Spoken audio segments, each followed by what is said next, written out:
Hello and welcome to round one with not seismic swans for once ever on the play here. And I kept this hand. It has interaction against the decks, a lot of the decks at least, as far as that you need the fast interaction against. Um, it's a little sketchy, but I don't mind keeping hands like this where I'm going to interact with X% of decks and have issues against the other X%.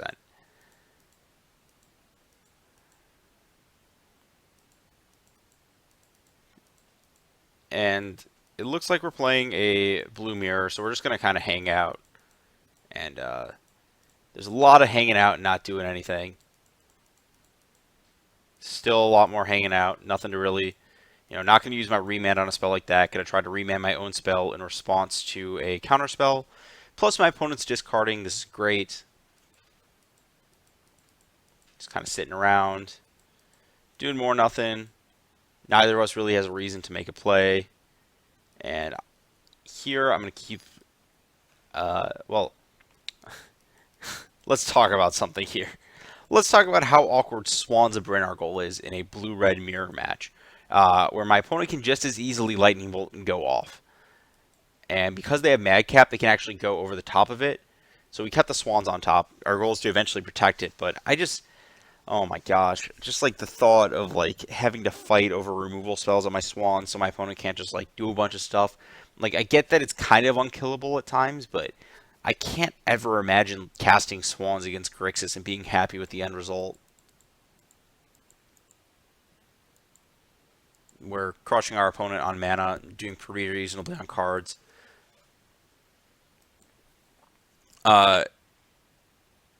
So this Snapcaster Mage,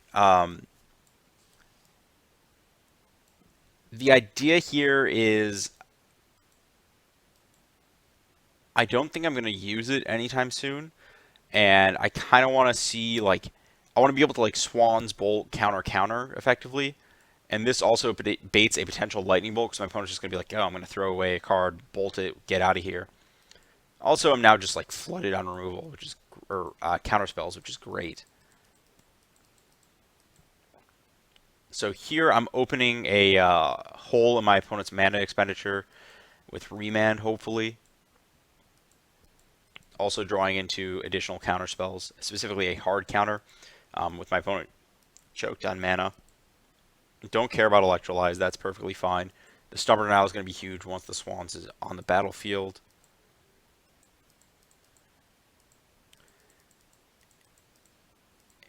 And here I'd rather leave up double counterspell, like Leak Stubborn Denial against opposing bolts or whatever. So I'm not going to spell snare down a damage spell unless it's like Is It Charm. I'd rather do that than bolt immediately. I've got time. And that was a misclick here for the no attack. I think there was like a reset blockers bug that got reintroduced, unfortunately. So here we're fighting over our opponent drawing cards, which I think with how many cards in their hand might be wrong, but it's hard to tell. Now that my opponent's tapped low, I can bolt and start the fight.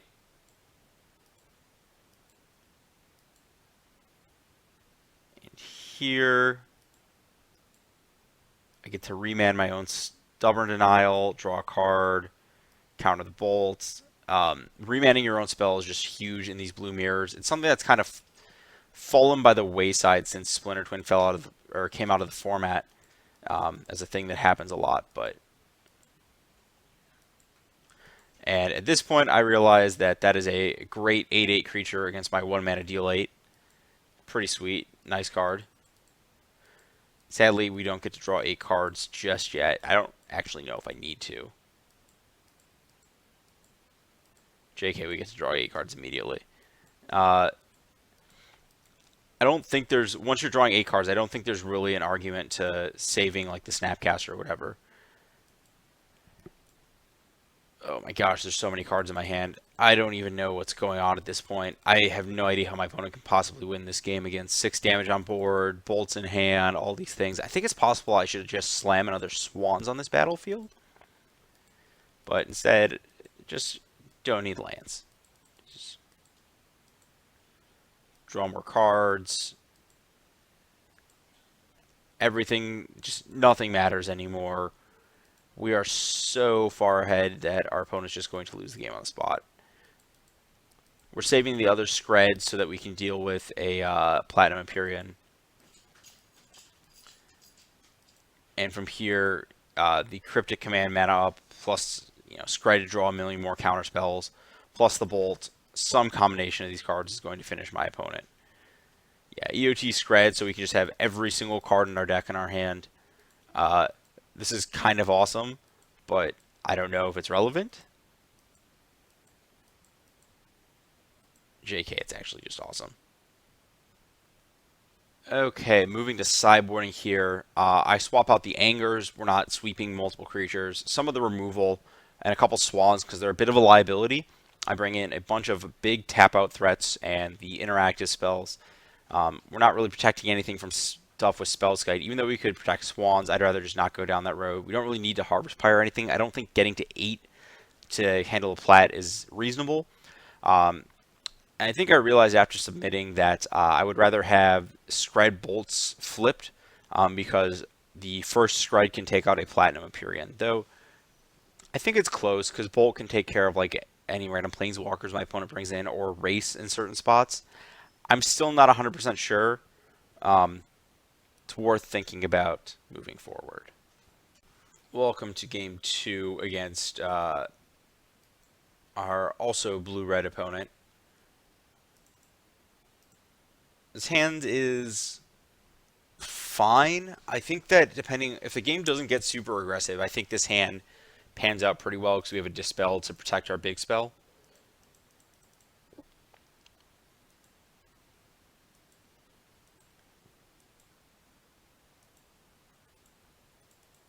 So our opponent's aggressively snapcastering us, which tells me that they're trying to force the game down a beatdown road. I mean, obviously, but like they're going to be proactive. They're going to be tapping out. They have additional threats in their hand, and I think. Okay, so my plan here is that I'm going to try to Snapcaster next turn and potentially fight. Not only over. I don't want to jam the Snapcaster here because it's too easy to pick off. A lot of threats my opponent's going to play cost 4, so I'd rather potentially try to bait a counter war on this turn, given the texture of my hand not being great against just tap-out threats. And also, I can Dispel to back up, which is what happens here. We get re-snapped, which is awkward. And I think I have to kind of go into panic mode here in Swans. My opponent gets to kind of go off a little bit. But fortunately, we mitigate a little bit of that with our opponent drawing multiple Ancestral Vision. At this point, I am behind going long, but I just have to kind of shove. I think I actually make a mistake this turn thinking about it again. So I play Keranos and decide to race, but I think I'm actually just supposed to play the second Swans and attack that way. Just get the most damage on the battlefield. So my opponent madcaps and we don't really have an out for it, which is kind of awkward. So we can't attack their life total, so we have to attack their creatures.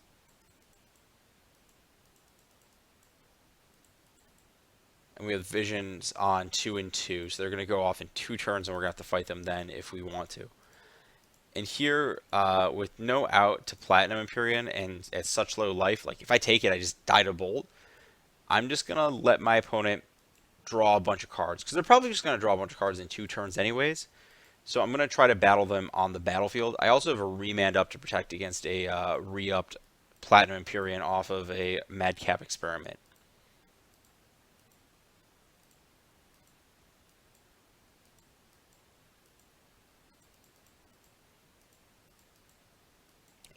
This is the unfortunate outcome of that, is they found the other Madcap, and they also had the protection for it in all those cards. Sometimes your opponent draws 7 and they don't have all the pieces. Worth talking about, there's a kind of interesting interaction between Keranos and scrying sheets, where you can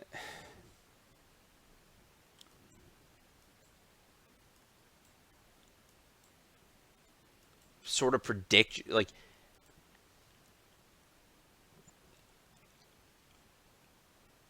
if scrying sheets misses, you're not getting an extra card deep. I'm trying to actually think through the math about that now, where you does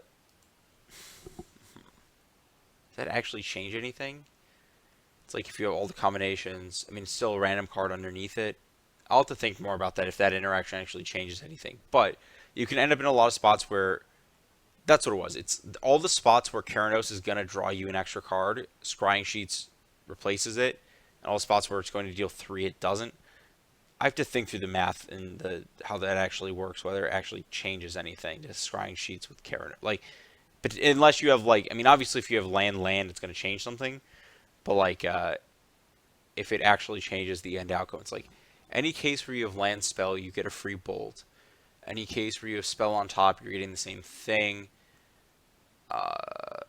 Yes, it does. So it grants you a free bolt in every situation where your top cards are ordered land then spell. Changes nothing if your top card's a spell, and if your top cards are land, it gives you an extra card. That's what happens. Okay. It's a little weird. It's a little. I guess that's the same as just getting an extra card if your top card's a snow land, though, because the next card's random. Okay. So it just works the same. It just feels. It's one of those weird interactions where it feels like it should do something different. Because manipulating the same zone and cards remain in the same spot. But this is another case of the application of, you're substituting a random card on top of your deck when the Keranos resolves for a different random card. It's all the same. This isn't like Goblin Guide, where you can get multiple triggers and like stack them differently to maximize your odds of hitting a spell or whatever. Basically using it as a scry in the face of a fetch line. So trying to get more mana on my main phase, hit more lands. I can also get a pseudo scry with Misty Rainforest here, where I can shuffle away this mana leak on top of my deck. And I kind of reflex fire the remand here. I'm pretty sure that's bad. I think at this point I'm so far behind on cards that I'm supposed to remand my own spell at some point. I also forgot to hold control and fetch Misty in response because I don't want to draw the mana leak here. But it doesn't really matter because we're just going to get bolted out this turn. Sadly, could not find more answers to Platinum Empyreans, which is why I changed up sideboarding for the next game to play the extra Skred that I was talking about. Okay, on the play again, game 3, and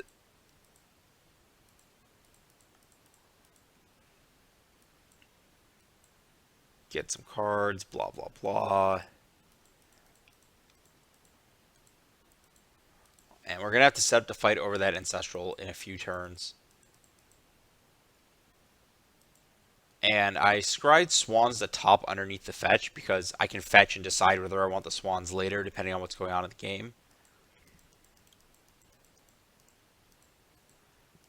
And just given this setup, I'm just going to ignore that. I'm not going to try to Swans my opponent. I'll find a different way to win the game.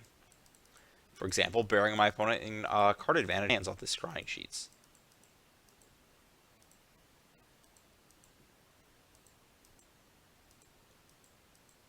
Snow mana on Magic Online is miserable, by the way. Clicks a nice win condition.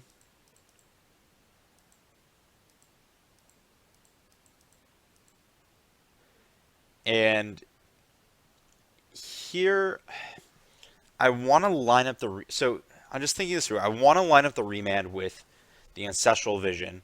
I have just an excess of removal that I can use to pick away at the Pia. That's fine. And I don't have the third blue to guarantee Cryptic. And also, if I remand the Vision, I might be able to fight over something on main phase. So, all of this points to me just letting this resolve and then casting Mendelian Click.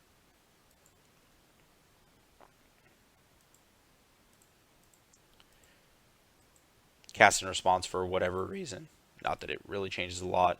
And our opponent has all these. And what is this? I had no idea that was a card that was remotely considerable in Modern, but it is.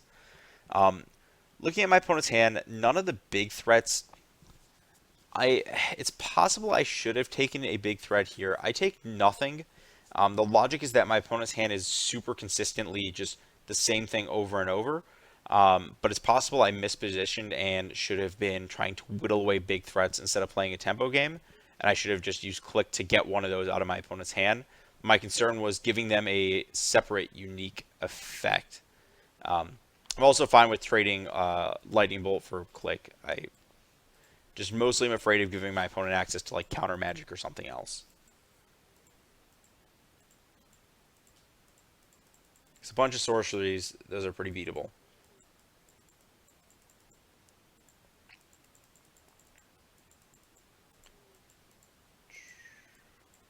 It's a pretty lucky hit. Not gonna lie, because my opponent's just gonna fire something into my otherwise complete lack of counter magic. And our click gets bolted down, but that was gonna happen. We're passing with Snapcaster up. We might be able to mana leak something with it.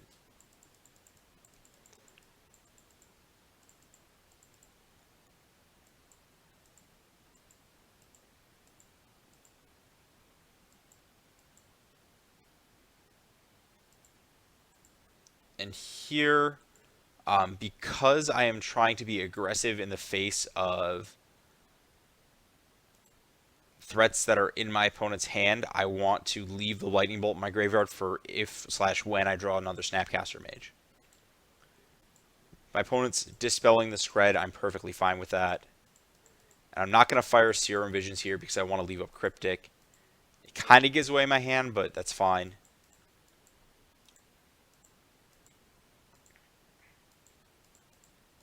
I know my opponent's hand is Keranos Rise from the Tides of all cards.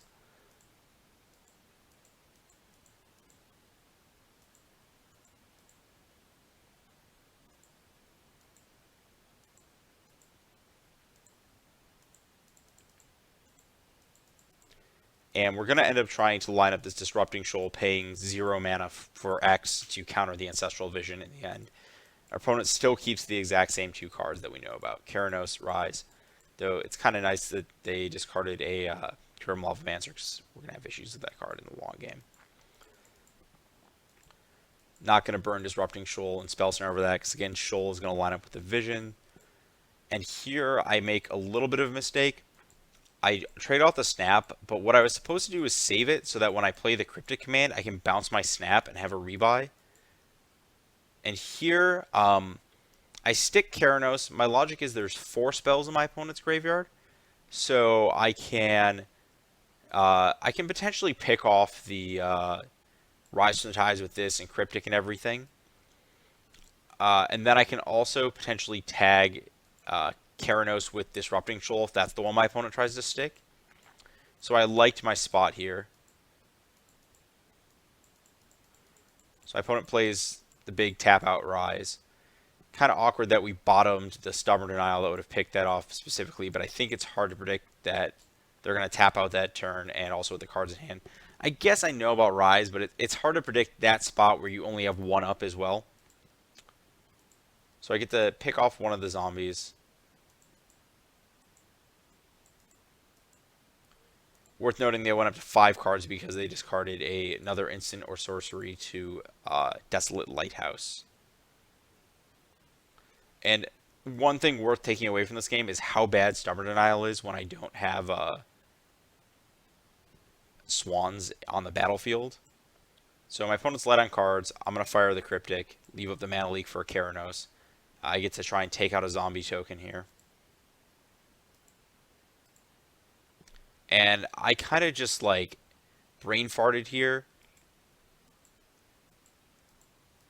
You'll see, I completely forgot I could shoal this down. I think that reasonably changes the game because I'm no longer under tons of pressure, but I'm still behind. My opponent wouldn't have resolved that. Yeah, I think they'd be down to 3 zombies. I think I'm in a really good spot if I don't mess that up. Yeah, they'd be down to one zombie here, and instead of that, I'm just dead on board. Um, it happens.